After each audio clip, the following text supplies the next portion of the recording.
അങ്ങനെ ഇനി കോട്ടയത്ത് ഒന്നും പോകുന്നില്ലെന്നും പറഞ്ഞ എവിടുന്ന് പോയിരിക്കുന്നത്. അയാൾ ഇനിയും കോട്ടയത്ത് പോകും. നിന്നെ കാണണമെന്ന് തോന്നുമ്പോ ഞാൻ അയാളെ കോട്ടയത്ത് പറഞ്ഞു വിടും. കാണുക, ഒരാൾ എന്നെ കാണാൻ മാത്രമാണോ ചെയ്യുന്നത്? കാണുകയല്ല, ഇപ്പോ അനുഭവിക്കല്ലേ.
ദൈവത്തെ പോലെയാണടാ കരുതിയിരുന്നത്.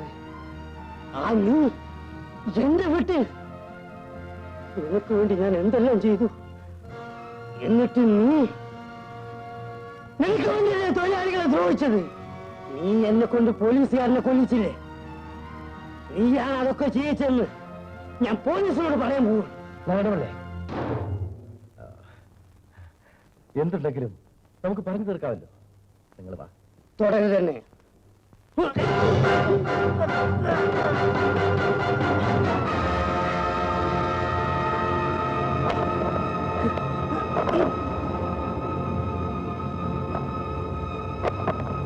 അയ്യോ!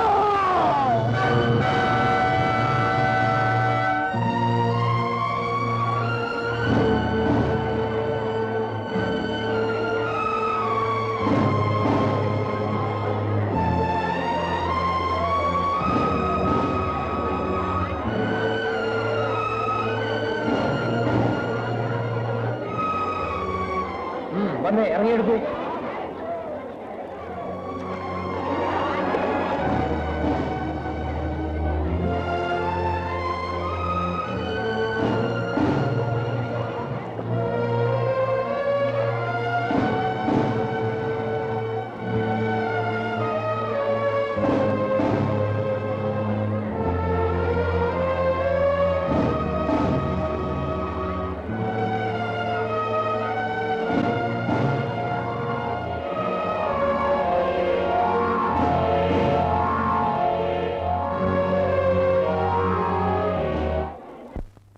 നെഞ്ചിലെ മുറിവിന് 3.5 ഇഞ്ച് നീളമുണ്ടെന്നാണ് പോസ്റ്റ്മോർട്ടം റിപ്പോർട്ടിൽ പറയുന്നത്. ഒറ്റ കുത്തിന് കൊന്നിരിക്കുന്നു. ഗോപിയും തങ്കപ്പനും കൂടിയാണ് കൊന്നത്. എന്താ സംശയമുണ്ടോ? ഗോപിയും തങ്കപ്പനും നാരായണപിള്ളയെ കൊല്ലുമെന്ന് ഭീഷണിപ്പെടുത്തിയതായി അയാൾ ഒരു പെറ്റീഷൻ തന്നിരുന്നു. അവരെവിടങ്ങളിൽ തന്നെയുണ്ട്. നിങ്ങൾക്കിതുവരെ അവരെ പിടിക്കാൻ കഴിഞ്ഞില്ലല്ലോ. എനിക്ക് എല്ലാ തരത്തിലും വേണ്ടപ്പെട്ട ഒരാളാണ് നഷ്ടപ്പെട്ടത്. അവരിനി പിടിക്കും തന്നെയായിരിക്കും. എന്റെ രക്ഷ ഞാൻ നോക്കണ്ടേ? അതിനു വേണ്ടിയാണ് ഈ തോക്ക്.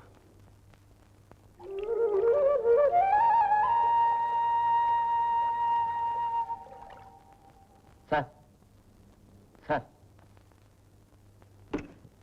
ഇങ്ങോട്ട് കയറി വാടി. ഇങ്ങോട്ട് വരാൻ. ഇങ്ങോട്ട് അല്ലേ? ഇങ്ങോട്ട് നീങ്ങില്ലേ? ഗോപിയും തങ്കപ്പനും എവിടെയാണെന്ന് നിങ്ങൾക്കറിയില്ലേ? എനിക്കറിയില്ല. അറിയില്ല അല്ലേ? എടീ, നിന്നെ കാണാൻ തങ്കപ്പൻ വരാറില്ലേ? ഇല്ല. അവൻ എവിടെയുണ്ടെന്ന് അറിയാമോ? അറിയില്ല. നിങ്ങൾ ആരും സത്യം പറയില്ല അല്ലേ? ഉത്തരവ്. ഇവരാരും പറയില്ല, നമ്മൾ പറയിപ്പിക്കണം. ഏമാനെ, ഈ പോലീസുകാരുടെ ഉപദ്രവം കൊണ്ട് വീട്ടിൽ കിടന്ന് ഉറങ്ങാൻ വയ്യ. ഞങ്ങളെ ഉപദ്രവിക്കരുതെന്ന് ഇവരെ ഒന്ന് പറഞ്ഞു വിലക്കണേ. ഓഹോ, പോലീസുകാരൊരു ശല്യമാണല്ലേ? നിങ്ങളുടെ മകൻ പോലീസുകാരനെ കൊന്നു, നാരായണപിള്ളയെ കൊന്നു, നാട്ടിൽ വിപ്ലവം ഉണ്ടാക്കുന്നു. അവൻ രാജ്യദ്രോഹിയാണ്. നിങ്ങൾ അവനെ വീട്ടിൽ ഒളിവിൽ താമസിപ്പിച്ചിട്ടുള്ളതായി എനിക്കറിയാം. അതിനുള്ള ശിക്ഷ എന്താണെന്നറിയാമോ? ശരിയാണ്. ഞാൻ അവനെ എന്റെ വീട്ടിൽ ഒളിച്ചിരുത്തി. അവന് ചോറ് കൊടുത്തു. അതൊരു തെറ്റാണല്ലേ? എങ്കിൽ അതിനു മുമ്പും ഞാനൊരു തെറ്റ് ചെയ്തിട്ടുണ്ടേ മാനെ. എന്റെ ഈ വയറ്റിൽ 10 മാസം ഞാൻ അവനെ ഒളിച്ചിരുത്തി എന്റെ മുലപ്പാല് കൊടുത്ത് വളർത്തി. എന്നാൽ അതിനും കൂടി എന്നെ ശിക്ഷിക്കണം. അവരെവിടെയുണ്ടെന്ന് നിങ്ങൾ പറയില്ല അല്ലേ? മോശമുള്ളേ ഉത്തരവ്. ഇവരെ കൊണ്ടുപോയി ചോദിക്കേണ്ടത് പോലെ ചോദിക്കേ. ഇങ്ങോട്ട് കയറിയോട്ട്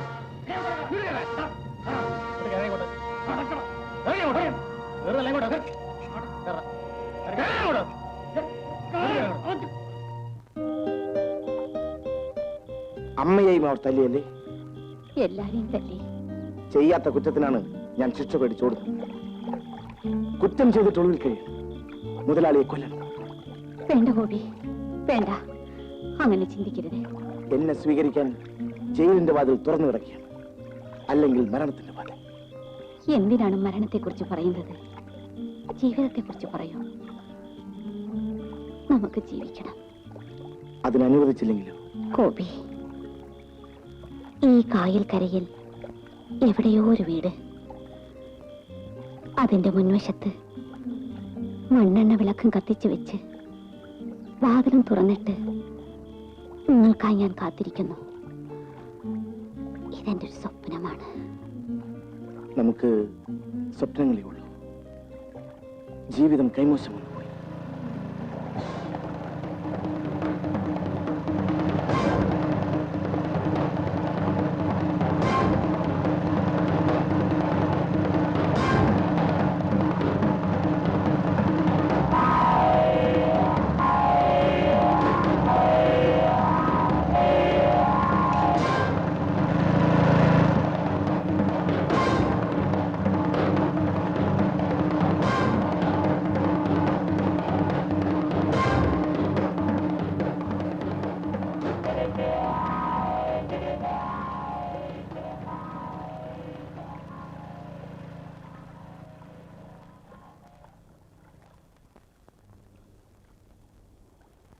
നമുക്ക് പോവാം. എനിക്ക് അമ്മയെ ഒന്ന് കാണണം. ഗോപി അങ്ങോട്ട് വരണ്ട. അത് പറയാനാണ് അമ്മ എന്നെ ഇങ്ങോട്ട് അയച്ചത്. വാസുപിള്ളിയും കുട്ടമ്പിള്ളിയും ഇപ്പോൾ അവിടെ കാവലുണ്ടാവും. നീ വാ, നമുക്ക് അവരെ കണ്ണു വെട്ടിക്കാമോ നോക്കാം. വാ.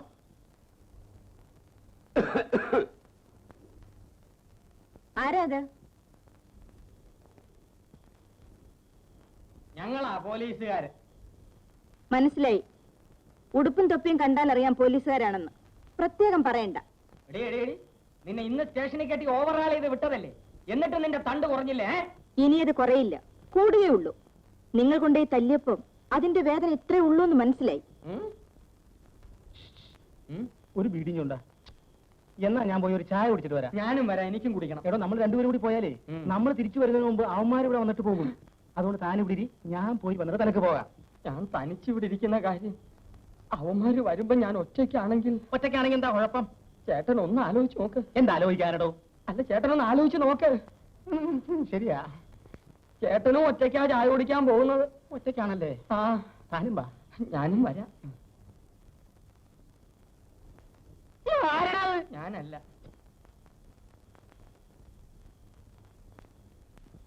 അമ്മേ, അവർ ഒരുപാട് ഉപദ്രവിച്ചു അല്ലേ അമ്മേ? നിനക്ക് വേണ്ടി ഞാൻ മരിക്കാൻ മോനെ. നീ രക്ഷപ്പെട്ടാ മതി.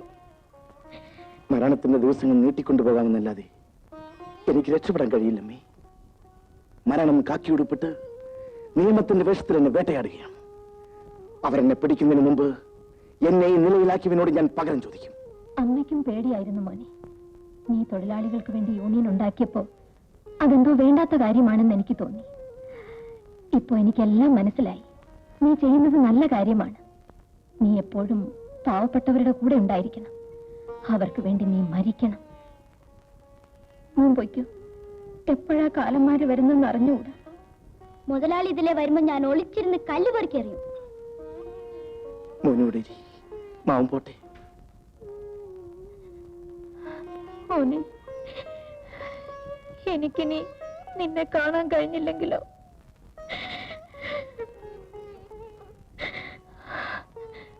പോ മോനെ, പൊയ്ക്കോ.